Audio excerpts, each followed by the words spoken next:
But I just want to tell you that you're not alone. If you're grieving and you're crying all the time and you don't know what to do and your life feels like it's falling apart, yeah, me too. I've been there. I felt that. Some days, it's really deep and hard. And as I said, I'm taping on Father's Day, and yeah, it's a hard day.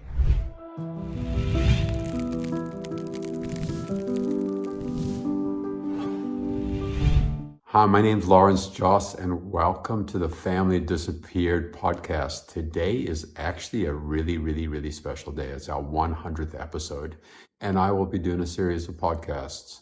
The first podcast will include the survey that we did. We do a survey every 2 years of the whole community, and there's some phenomenal information on there that I will share during the podcast and share how it relates to parental alienation, estrangement, erasure, anything else that you're going through. It's really some phenomenal information, and it's community-based. It's not just one person's experience. So this is a huge population of people, and everyone's contributing what they're going through, and it's really important for us to see the intersectionality of all our different lives. Sometimes we feel all alone, but the survey gives us some really poignant moments to say, oh yeah, I'm going through that too. Oh yeah. So anyway, if you're new to the podcast, welcome. And this is a little bit different segment because it's our 100th episode, but we have 99 other episodes available to you. There's specific episodes on attorneys, therapists, there's panels of parents talking about different stuff. There's all kinds of playlists on YouTube, a bunch of stuff. So please check that out. And this is going to be a wonderful episode too, I hope. 100 episodes is a lot, and we want to hear from you, the audience, the community. Like, is there anything else you want us to talk about? Is there anything you want more of? You can always get hold of me and the team at familydisappeared@gmail.com. We'd love to hear from you.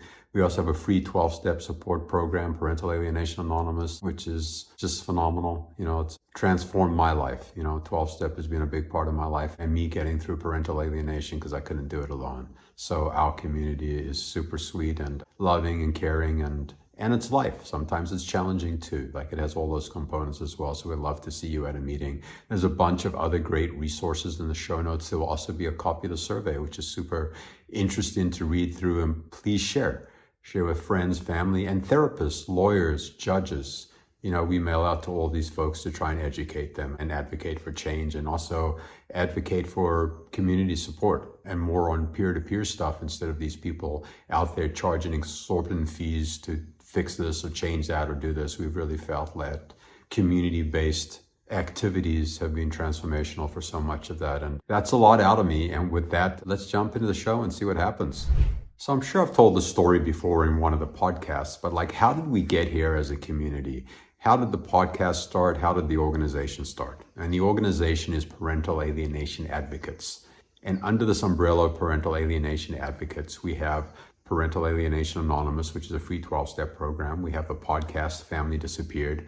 We have a bunch of trainings we're trying to get off the ground, which we'll talk about a little bit later on. Nonviolent communications, somatic tracking, family systems, and so many other things that are super exciting. And we have an advocacy pillar, which we'll talk about a little bit too. So how did we get started? So I started the meetings because I was suffering. I didn't do it to help anyone. I did it because I didn't want to die, because the pain was just so intense. And I had this framework for 12-step meetings on my desk for years. And I think a lot of people will resonate with this. I was struggling. I didn't know what to do. I was reaching out to experts. I was reaching out to different folks. And I happened to reach out to a particular therapist and expert in the field, Lynn Steinberg. I gave her a call, and we both landed up being from South Africa originally, and we had this wonderful conversation, and it kind of switched from a therapist-client conversation to a peer conversation, to two people that were talking about what they were doing to help support people in their communities and around the world. And at that time, COVID had just started, and Lynn previously had a group on Meetup for in-person meetings, and I was compiling my stuff, and she's like, hey, why don't you take over my Meetup group, and you can use these people as contacts, you can use your contacts. And I'm like, okay. So it's really interesting because that was the impetus. Like, everything came together at one time in that moment, and I had enough energy to go forward. And I think you'll relate to this too. Like, some days I don't have energy to do anything. I'm just tired. I'm just trying to get through the day. I just want my life to be back to normal. I want my kids back in my life. I just want to be a dad. I want someone to tell me that they love me and say, hey, Dad, and that wasn't the case. So this conversation with Lynn happened, and we launched the website. We launched Parental Alienation Anonymous, the 12-step program. And at that time, the podcast was already developed. The ideas were already there, but it seemed like a lot of work. Like, how do you do a podcast? Like, what does that mean? How do you get guests? How much does it cost? All these different things that I had no idea, because this isn't part of my lived experience until it has been the last 100 episodes. The podcast started about 2 years later. We're coming up on our 5-year anniversary next March. And it has been a wonderful experience talking to people all over the world and having these wonderful conversations. And the community is incredible. And we've had so many panels of wonderful parents that their lives have been transformed. And transformation doesn't mean I got my kids back. Transformation doesn't mean that my life is perfect. Transformation means that I can breathe. I can get through the day. I have a full and robust life. I engage in activities. I love people. I miss my kids still, but I love me. And I love people too. And I'm in a Zendo. And a Zendo is kind of like a meditation room, comes out of the Zen tradition. And I'm in Hawaii on the Big Island, and I'm off-grid, homesteading. This is my second trip here. I've recorded some episodes, maybe 20 episodes ago out here. And yeah, how'd I get to be homesteading? Who knows? But I am. And it's been a wonderful adventure. It's wonderful getting back to the land. It's been so incredibly healing. I feel I'm healing. I feel my kids are healing just by connecting to the land. But anyway, I'm in my Zendo. In that direction is a little door to a little small bedroom. I don't have electricity and I don't have running water here yet. So my neighbors next door in that direction are super sweet. And that's how I landed up on this property, by going to some retreats, self-help retreats, just to kind of find myself. And I met a wonderful community and they told me about this property, and here I am, recording the 100th episode from the Big Island in Hawaii, and saying aloha to you all. Thanks for coming out on the journey today. And let's jump into the survey. Let's see what it has to say. I forget to mention something super important. It's Father's Day, and I'm taping the 100th episode, and I'm in Hawaii, and I intentionally came to Hawaii on the 11th of June. And you know, if you're in the United States, Father's Day is the 15th of June. I'm not sure what it would be in other countries, or if it's celebrated that way. I'm not really sure. But I intentionally came here because I wanted to really care for myself. I wanted to be in a loving environment. I wanted to be in nature. I thought it'd be a really wonderful gift for myself. And also wanted to have a little bit more space for my daughters, because it's super, super painful because you don't get any kind of connection. So this is what I've chosen to do. And I've been going through this that I've known about, 19 years, and it existed in the family. It was probably from the time my first daughter was in, my ex-wife's belly in vitro. So it's been a long trip, and it's taken me a long time to be able to really care for myself and really prioritize my life and building community. And I will show up for my kids if they want me to, but I got to show up for myself first, because if I don't show up for me, there's no relationship with the kids. It just doesn't work. If I'm not working on myself, even if I have contact, I'm going to blow this stuff up, or they're going to blow something up and I'm going to react, and then it's all just going to crumble. I don't know if I'm being a little bit bumpy today and moving in different places, and if I am, and if I'm not, Anyway, let's see what the survey has to say. So just to clarify, who is in the survey?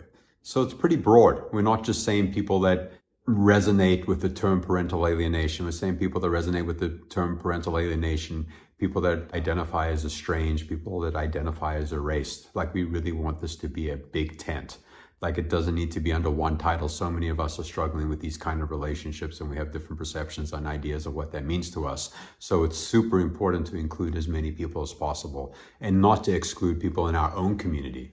I see at times that people are struggling. Am I estranged? Am I alienated? Do I belong? Yeah, you belong. You belong right here in the community if that feels good to you. If it doesn't feel good to you, find a place that feels good. Like, community is the thing that saves my life every day. And that doesn't mean that it's only parental alienation communities. It means that it's through my spiritual practice, it's through my meditation practice, it's through my yoga, it's through the dance that I really enjoy.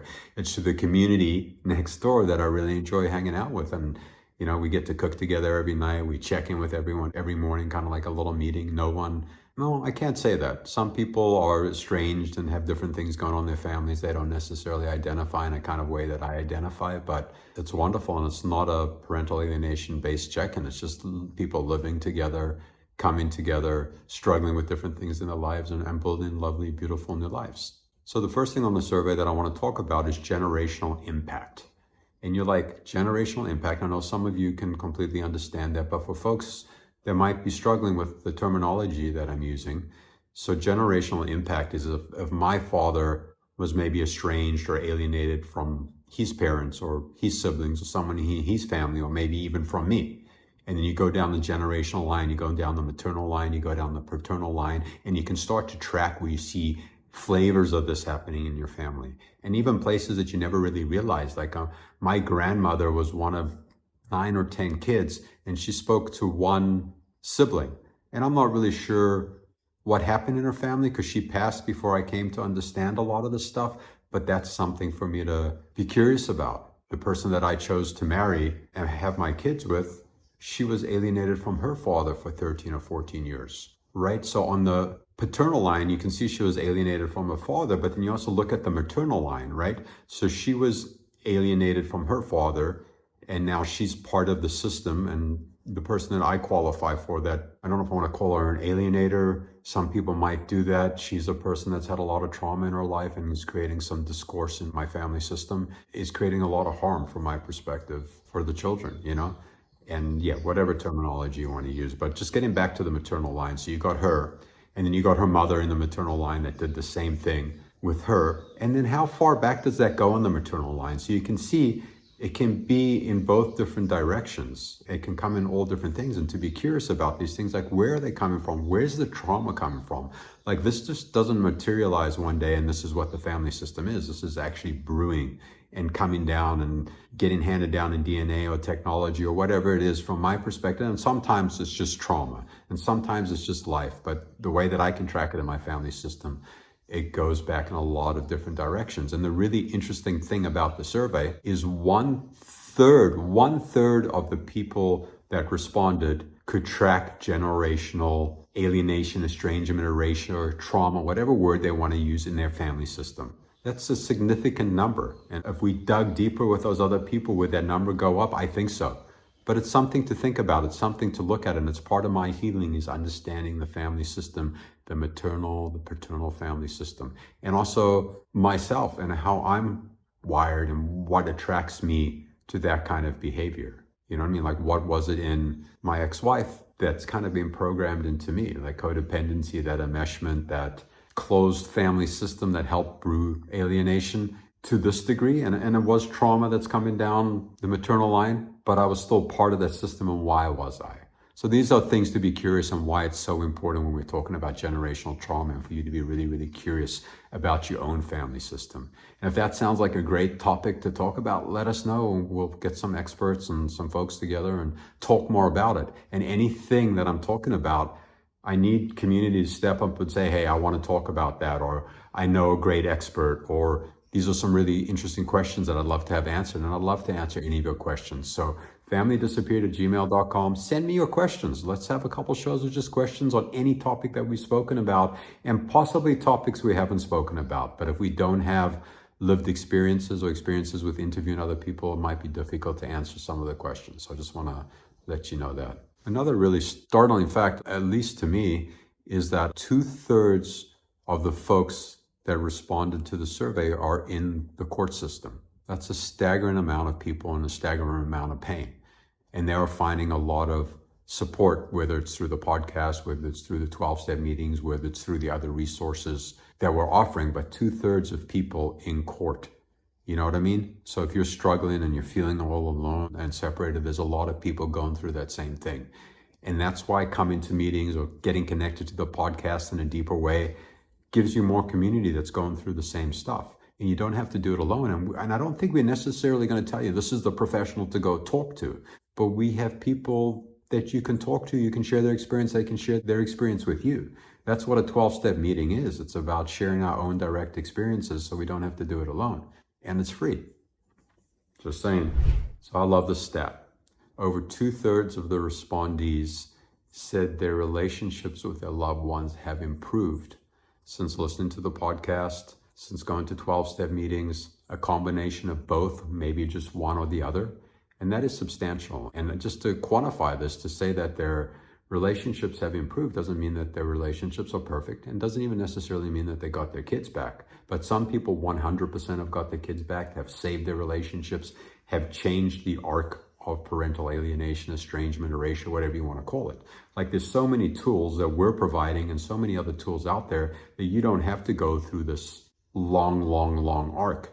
But if you do want relief and change in the family system, you are going to have to do a bunch of work on yourself, which is the crappy part of that. And in this 2/3, I know I've spoken to so many people and they're like, oh my God, my relationships changed so much with my sibling. My relationship at work has shifted. I'm learning so much about myself. I'm able to connect with people in a completely different way. And as we change all these relationships in our lives, we give our relationships with our children the best opportunity to grow, flourish, and change. If I'm not changing everything in my life, if I'm not entering relationship in a different kind of way, then how am I going to relate to my kids with all this craziness going on, with all this indoctrination they've been through? How am I going to relate to them if I'm not doing the work around all this stuff? It's just impossible. So super important thing and super wonderful thing. 2/3 of people, their intimate relationships are changing. Like, let's just take that, stick it in a fortune cookie and call it a day, right? Stick it in a fortune cookie and call it a day. Whew. That's a good one. Someone write that down. So we also gave folks a list on the survey to, said like, what were you struggling with the most when you came in here? And just think about that for a second. Like, what are you struggling with the most now? What have you been struggling with the most now? And see if this relates to some of that stuff. We got grief, loss, and anxiety. Top 3, pretty simple with everything that we're going through. It makes a lot of sense. But I just want to tell you that you're not alone. If you're grieving and you're crying all the time and you don't know what to do and your life feels like it's falling apart, yeah, me too. I've been there. I felt that. Some days, it's really deep and hard. And as I said, I'm taping on Father's Day, and yeah, it's a hard day. It's a rough day. How do I take care of myself? That grief is still there, but it's not debilitating. I can still go out and connect with community. I can still take care of myself. Yeah, and if you're like anxious and going to work and doing mundane activities seem impossible, me too. I couldn't work for like a year when this all started and I didn't understand anything and I had no support. But I did go to a support group and it saved my life. And I didn't know the term parental alienation, but I went and got help because I was dying. Parental Alienation Anonymous is great. Al-Anon is phenomenal. We're based off the Al-Anon program. They have parent-focused meetings. I highly suggest that if you're looking for in-person meetings. CODA has some really great stuff going on. There's some great groups out there, which is super great to look at yourself and work on yourself. And if you're really looking for a place where you can share the same language, Parental Alienation Anonymous is that place. You don't have to explain anything, but some of these other communities offer some wonderful, wonderful healing tools as well. So I just want to articulate that. I don't know how often we articulate that, but there's a lot of wonderful organizations doing a lot of wonderful work. Let's talk about depression. Yeah, that one stings. It gets dark some days. And I'll also say it gets super sunny too. And it does take some time in this process at moments where you are walking through dark stuff. And if you listen to some of the parent focus meetings and the panels and you hear all these parents that were struggling and in this place and just, struggling to breathe. And then you hear about the transformation. So wherever you are, there is hope. And this community might be the place for you. And we'd love to have you as part of the community. We'd love to hear from you. I'd love to see you at a meeting or one of the other pillars. And maybe this isn't the community for you. Maybe there's a different community for you, but find folks for support. It's impossible to do this alone. And it's impossible for me to do this just with my family. Like my family, from my perspective, is cut off emotionally from the idea of my kids because it's just too painful and I can't necessarily go there for some great support. So if I don't have community, you know what I mean? I'm up a creek without a paddle. I'm up a creek without a paddle. I don't know how to swim and I don't know how to get out of the boat. It's problematic. So I'm just saying, please be kind to yourself. Find your community, This is also cool. And it's about mental health and physical health and just functioning in the world. And a majority of folks that have listened to multiple podcasts as one door of entry or have gone to relatively consistent meetings have experienced some dramatic shifts in their mental health, in their physical health, and also their ability to function in the world. Right? I can feel okay mentally and I can feel okay physically at home, but when I go out and I interact and I see families that are happy together and I see all that stuff going out there that sometimes is super triggering, especially in the beginning, can I interact in the world? And we're showing through the survey a majority of folks that are committing to do their own work are experiencing this difference and this change, right? Don't you want something different for yourself? And that it already exists and there's already people that are experiencing a really positive and measurable change in their life. Like, that's a big deal. Like, if I can measure change, if I can see change from last Father's Day to this Father's Day, that's measurable. I'm out in the world. I'm tracking myself. Super, super cool. Okay. I'm going to go with a wow, and a wow. Good show, great content. At least in my head, it sounded really good. And I'm hoping you really enjoyed the conversation. familydisappeared@gmail.com. I want to hear from you. 501c3 nonprofit. Support us if you can. Parental Alienation Anonymous free 12-step meeting. Beautiful people, beautiful community. We hope to see you around. And if it's your first time on the show, thank you for coming out and playing with us today. I like to finish the show with this. If anyone has not yet told you today that they love you, I love you. And that's one of the greatest gifts that I've gotten out of working on myself and being of service, is that I get to say I love you and mean it. People used to say that to me when I first got into 12-step program. It was so nice to hear that someone cared about me and that someone loved me, and that I wasn't a crappy person, a crappy parent, a crappy human. So it's transformational. And as I practice saying that, it's transformational again. It's super difficult. Like, who goes and says, hey, I love you? And you're saying it to random people. And sometimes it feels shallow and not real. And in this moment, in this struggle, in this message, in this community, in this thing that we're striving to, as we're paddling against the stream to try get somewhere, to try create change, to try save our lives. Yeah, I love you. I love you. I love you in this moment. Happy Father's Day to anyone out there celebrating Father's Day. Happy Parents' Day. Happy any other day that you're having today, or maybe just happy day. And with that, I love you. See you around the neighborhood, and let me know what you think about the show.